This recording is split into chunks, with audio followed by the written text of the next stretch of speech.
Going on, everybody? Welcome back to the channel. I'm Lady Nika, and was last night's episode of The Real Housewives of Atlanta. Uh, it was child, I ain't read it. Hold on. This season 9, episode 11. Thelma and Louise take Flint. Y'all, I'm so off today. I'm tired. I'm sorry. I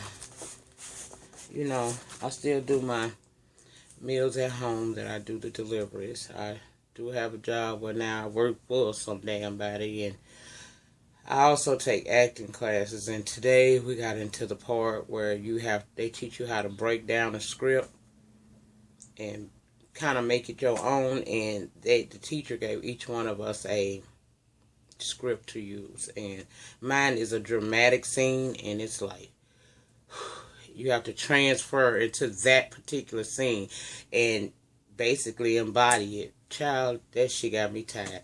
Anyway, y'all ain't come here to hear about all that old good shit there right there. Y'all want to talk about the households of Atlanta. I got 42 minutes worth of recording time. Let me go on and do it, because my wind is long. It's real long. Alright, we start off with Thelma and Louise. Kenya and Phaedra on their way to Michigan to do that week-long camp that Phaedra has for the children of Flint. I think that's a good thing. I ain't no Miss Phaedra Park fan, but anytime you're doing something to help the children, I'm here for it. And it's a damn shame. It's been over 2 years and they still going through this Flint water crisis. Child, them folks need their ass whooped down there. I'm telling you, they do. Anyway, once they get there, she show Kenya what she gonna be lodging in, and she talking about it look like a jail. Would she be mad if she go to a Holiday Inn or somewhere like that? Kenya, you can rough it for a few minutes. If you dealing with Matt, you could take a whole lot, bitch. You be alright. Anyway, next thing we see there is Phaedra. Oh, yeah, I wanted to say this about Phaedra. My mama told me that you never tear a bitch down without extending a hand to lift her up.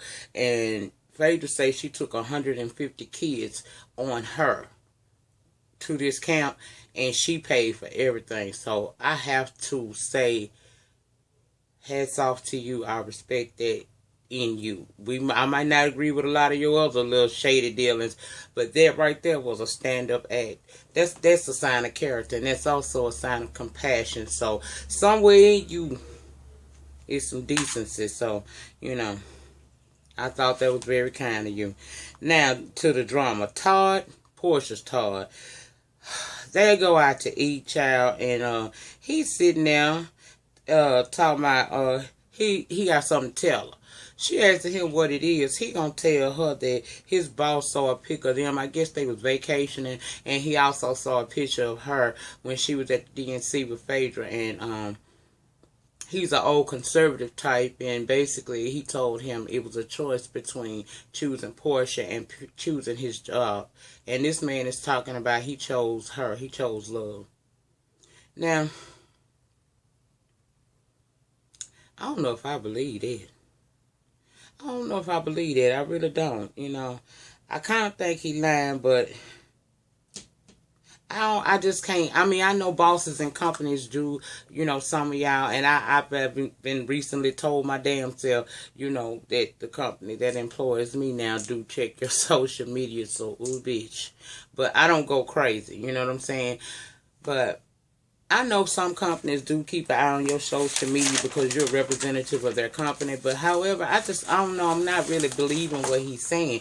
She seemed like she did, but she also was thinking like, well, what you plan on doing? He didn't really have no definitive answer on what he planned on doing. I said, shit, Porsche ain't too dumb because she want to know what you going to do now you ain't got no job. That bitch ain't too crazy. She be about them coins. She tell him that his uncertainties causes her to be a bit scared, and he said that he loved her. She said, I love you too. However, you need to have a definitive plan on how you gonna live, what we plan on doing from here. Now let's go back to the camp, because you saw Phaedra and Kenya interacting with the kids, and I love that scene. I like them, all these scenes with her and with those two ladies and the kids. I like that. Kenya was loving it too, because you could tell she ain't had it growing up, because she was having more fun than them cheering was. I said, that's beautiful. I really like that. Well, she talked with the girls about her pageantry days, and you know, she turned, and she said that, you know, she had got turned down for Miss USA a couple of times before she actually made it. So she was inspiring them. She told them about growing up not being called pretty because she a brown girl, and that is, it's a sad thing, because those girls, some of the girls in there were saying that they encountered it too. And I'm sitting here thinking, you know, it's a shame that even today in 2017, kids still go through that, you know, that phase of where people want to tell them I hate this saying, you pretty for a dark-skinned girl. I used to get told that so much. I used to get called the pretty black one. I couldn't stand that. But they don't know what kind of, you know, esteem issues you have later on when someone says that to you a long period of time, calling you the little pretty black one, or you pretty to be black. That's not a compliment. Just say that I'm pretty. Don't say that I'm a pretty girl to be black, because what? Some of the most beautiful women that I know of are chocolate sisters. They don't, you know, they way past that brown paper bag theory thing. So I don't really subscribe to that, but some of the kids was talking about that, and I'm like, colorism within our own community still today. Well, I like what Kenya did. What she did was start instilling in them what their parents probably should do too. It's that you're beautiful, you're capable. And that's what kids need when they coming up. If you tell a child how beautiful and how worthy they are, they less likely to go out there and fall prey to some man or some woman telling them that. Most of the time when a woman falls quickly behind a man that shows her kindness, that's because somewhere in her lifespan, she didn't receive that love at home. Her daddy really the first person in our lives that teach us how a man's supposed to treat a woman. I'm lucky. Because even though my daddy was a rolling stone, everywhere he laid his head, he sometimes called it home. He was very good with me. I was daddy's little girl. My daddy always told me, you know, that I was pretty.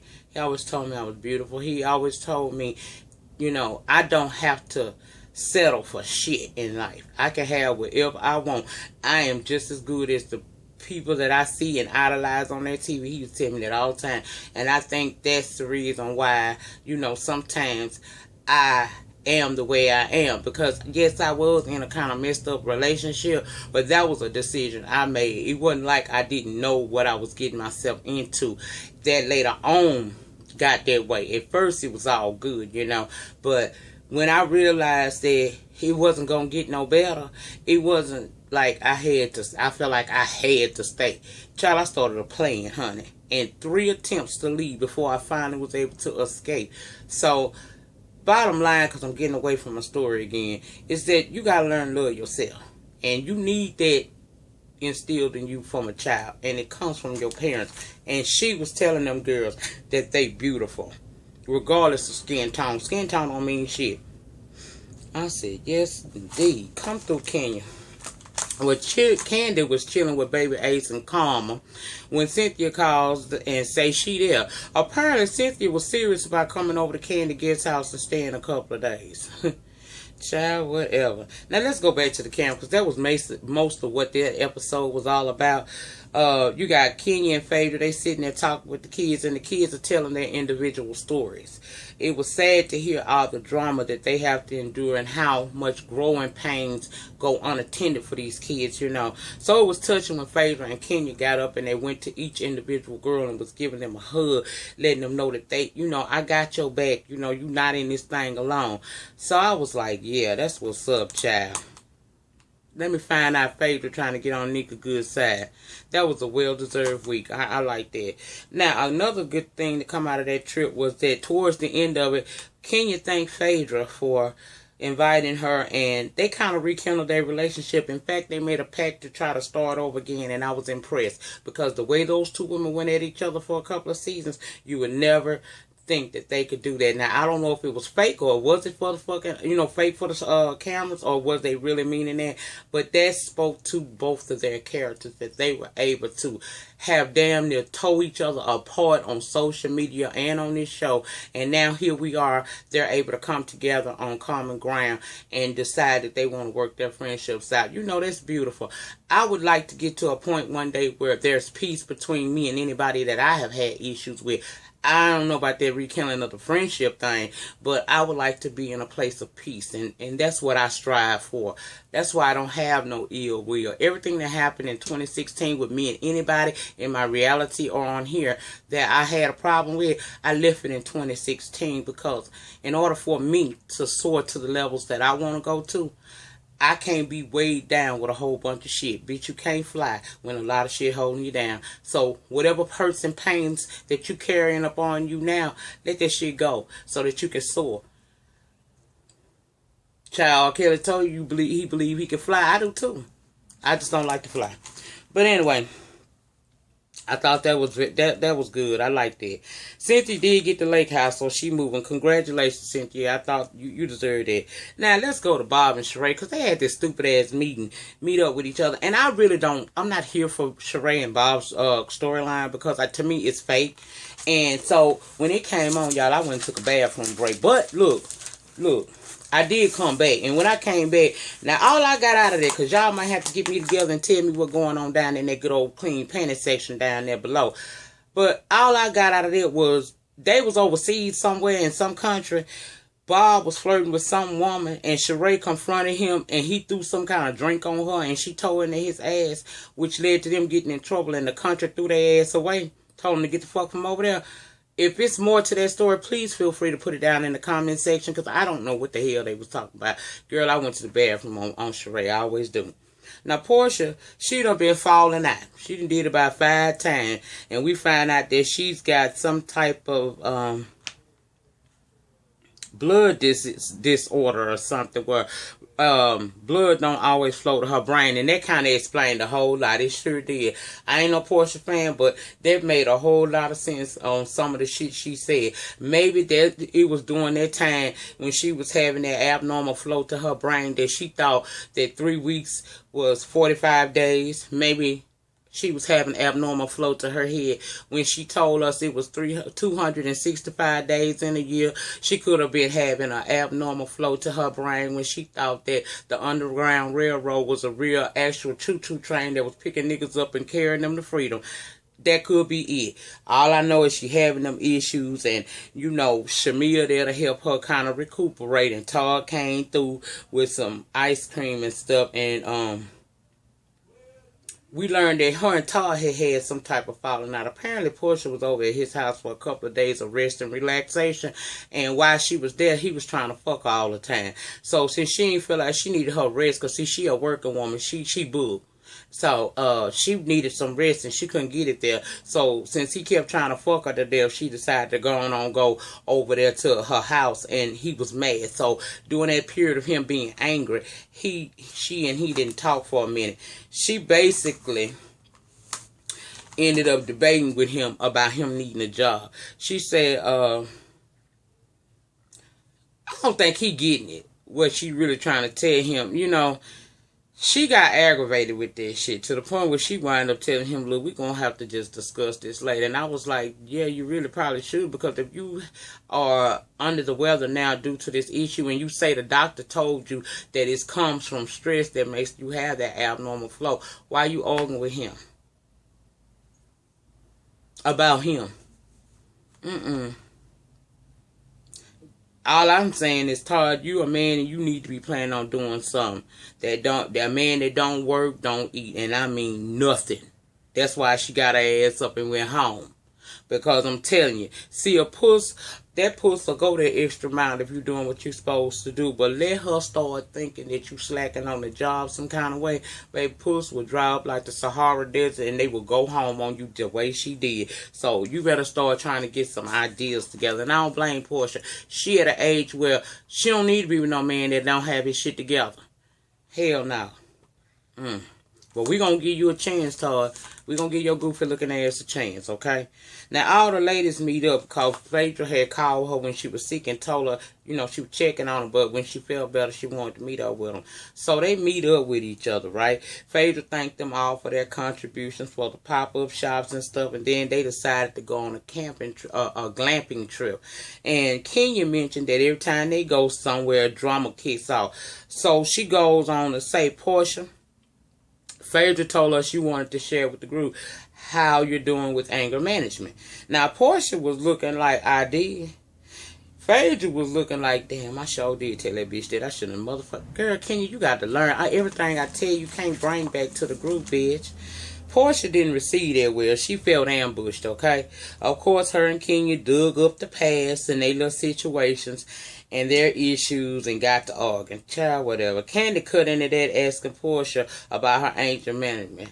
However, Porsche don't feel that that's their business and she not here to talk about that, okay? Candy was kind of looking like, well, okay, girl, all right. Walk like bitch, all right. In confessionals, Candy say she don't believe Porsche attend no anger management because she don't think Porsche think anything wrong with what she do. She don't think she got a Katie Kaboom issue going on. You do, Porsche, you do. Porsche asks, is this being brought up because they afraid to go with her or afraid with her? Kenya said, no, I ain't scared of you. We all prepared. Well, Porsche says that what's the point of bringing it up? And Candy chimed in, well, maybe she was asking you because we trying to figure out what are your triggers. Kenya said in confessionals, Matt tell Porsche shit, but he ain't never hit her, and Porsche has. And see, Kenya, this is where I have to get you all the way together. I told you I'm team twirl, but I call it like I see it. You can't sit here and compare her and Matt and try to say they ain't the same because they are. They just two different forms of abuse. Matt ain't no better than Porsche. Porsche ain't no better than Matt, okay? So there, you need to leave that alone. Now, Porsche say that her triggers are the same. Don't put anything in her face. And Kenya said, well, your anger management must not be working because you can't cope with that. And what she basically was trying to tell her, Porsche, if you really go on to anger management class, what they teach you in anger management is the first step is you have to admit your part in any situation that led you to have to take in these classes, okay? You got to admit, hey, I got an issue here.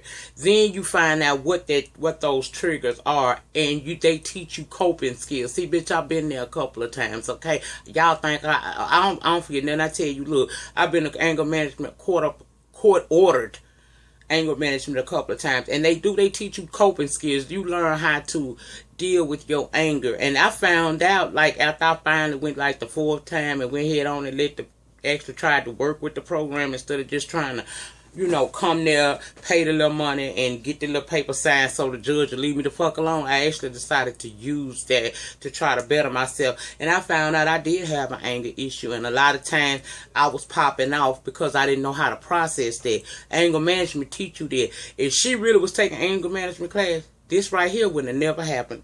And this is what happens, okay? She said in confession she blamed Kenya and Cynthia for anything any fights they had. Now, I can admit, even though she was wrong for putting that scepter in your face, you were not in anger management. So that is what was a trigger for you, putting that in your face. That's why you grabbed her by her rear hand and pulled her down to the ground.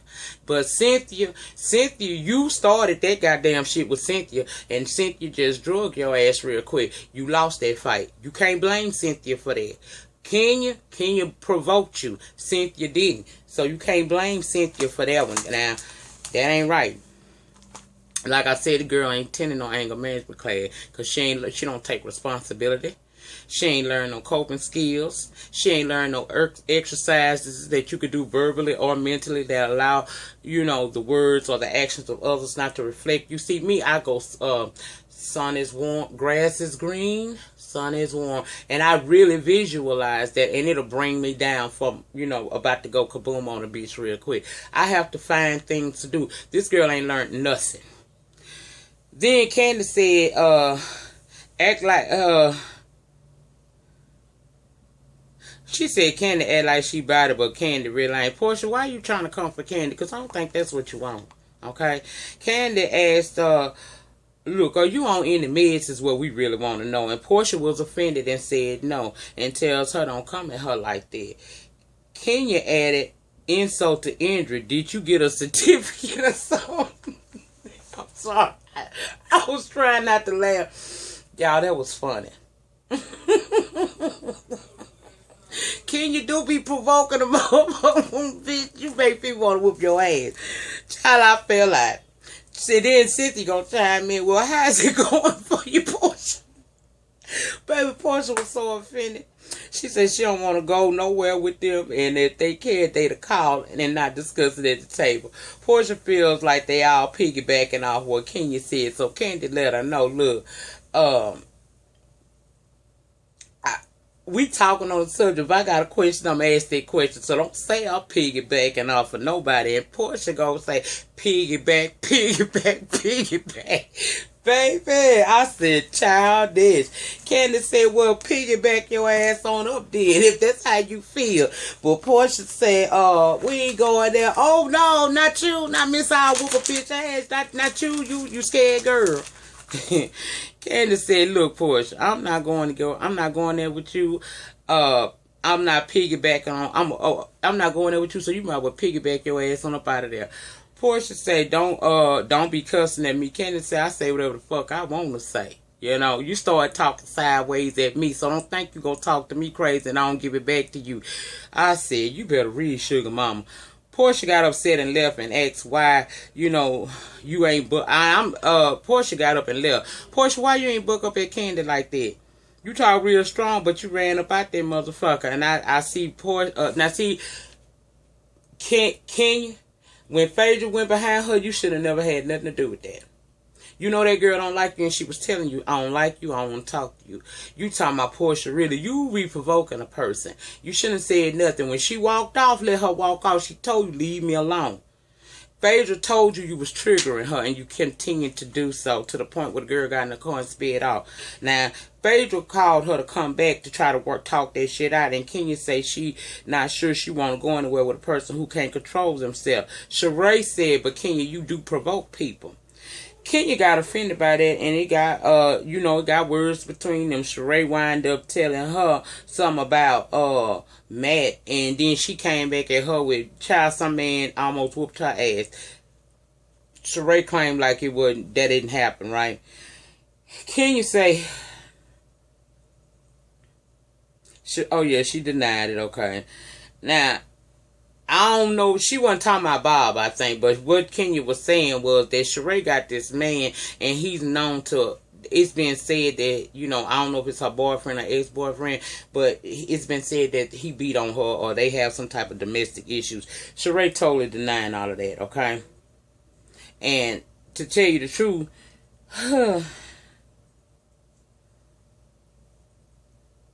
Sheree, you started most of the fights this season, bitch. You really did. You started most of the shit this season. And you can't get mad because Kenya ain't let you ride with this shit. Now, Sheree said Kenya wish she was on her level. Kenya got down on the ground and started duck walking and said, am I on your level now? And I fell out screaming, child. Porsche came back to talk to Phaedra. She not trying to hear from the other girls and they don't give a fuck, okay? They left. Sheree, Phaedra, and Porsche sitting at that table, and Sheree say that Kenya made fun of domestic violence and the fact that Sheree could have been a victim. Porsche says she didn't like how the bitch Candy came at her, and she going to see about her. I said, now, you had the opportunity to see about her when you was standing your motherfucking ass there. That was the end of the episode, by the way, when they had the little conversation where she threatened to go and get back at Candy. You had the opportunity to get at Candy right then, but you ain't do it, so why you knucking now? Girl, y'all need to stop that shit. Sheree, get up off your high horse. The Kenya didn't say make fun of no domestic violence. She said you full of shit. That's what she said. So you need to take that with a grain of salt. But that was it, y'all. I'm sorry it's rushed through and ran through real quick, but that's all I got. I will be back tomorrow with Love and Hip Hop New York. In the meantime, in between time, remember the depth of my struggle will determine the height of my success. Remember to like, comment, and subscribe. I'll see you tomorrow. Peace.